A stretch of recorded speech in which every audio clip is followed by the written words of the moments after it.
Hello everyone, welcome to my lecture. Today we'll talk about Node.js. Up until now, we have spent a lot of time writing JavaScript for the web pages.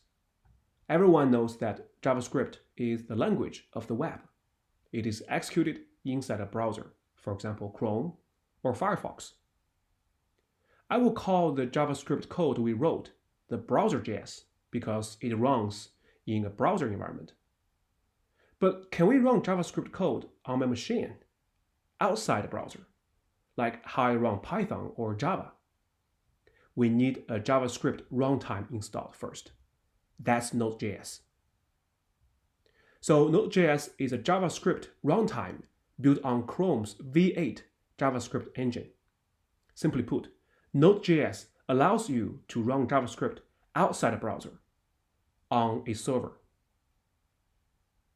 So what is V8?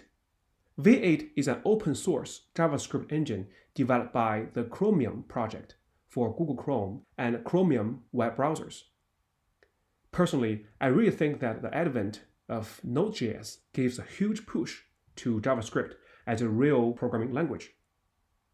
So now, JavaScript can be used as a server-side or backend language, just like Java, Python, or C#. One thing I want to emphasize is that Node.js is not a new language. The language is still JavaScript. Node.js is also not a framework or library. So questions like, what is the difference between Node.js and Vue.js? What's the difference between Node.js and Express.js? Well, you're comparing oranges and apples. So those questions don't make sense. Node.js is a JavaScript runtime environment. Everything is running on top of Node.js. Okay, then what should you know before using Node?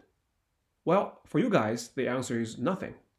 If you are a good JavaScript programmer, there is almost no learning curve to use Node. However, we can find some differences between browser.js and Node.js. So let me explain.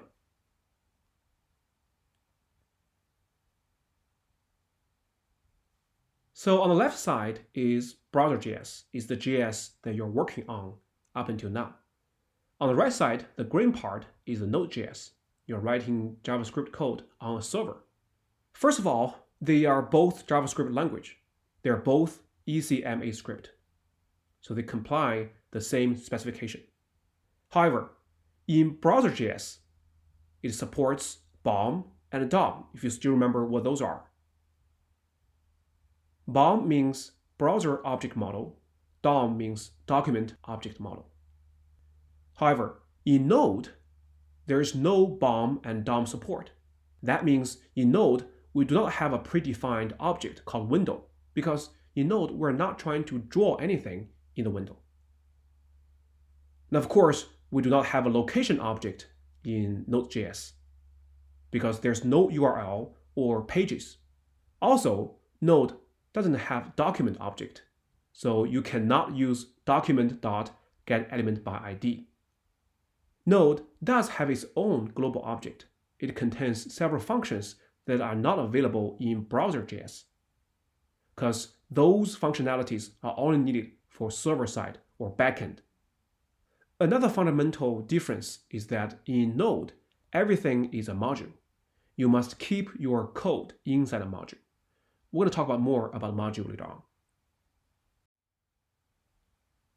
Before I introduce how to use Node.js, I want to briefly talk about the advantages of using Node.js. As you know, Node.js is becoming more and more popular in industry, especially among startup companies. Although I said Node.js makes it possible to write applications in JavaScript on the server, you can use Node.js on both front-end and back-end. For example, we can use Node.js to build very robust backend or server-side applications. For example, launch a HTTP server, process HTTP request, and reply through HTTP response, access database. By the way, MongoDB works best with Node.js. So basically everything you can do in Java Servlet, you can do it in Node.js. Besides that, Node.js is extremely fast and efficient, since Node is using something called event-driven non-blocking input-output model. For front-end engineers, they need Node.js tooling.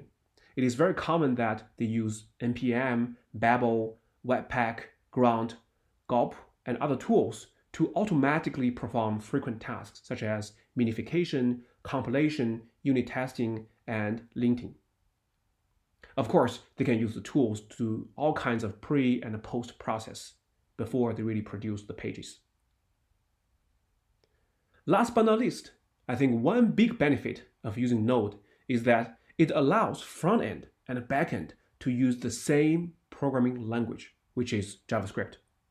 So rather than having a JavaScript front-end and Java or C# or Python back-end, you can have the same language on both sides.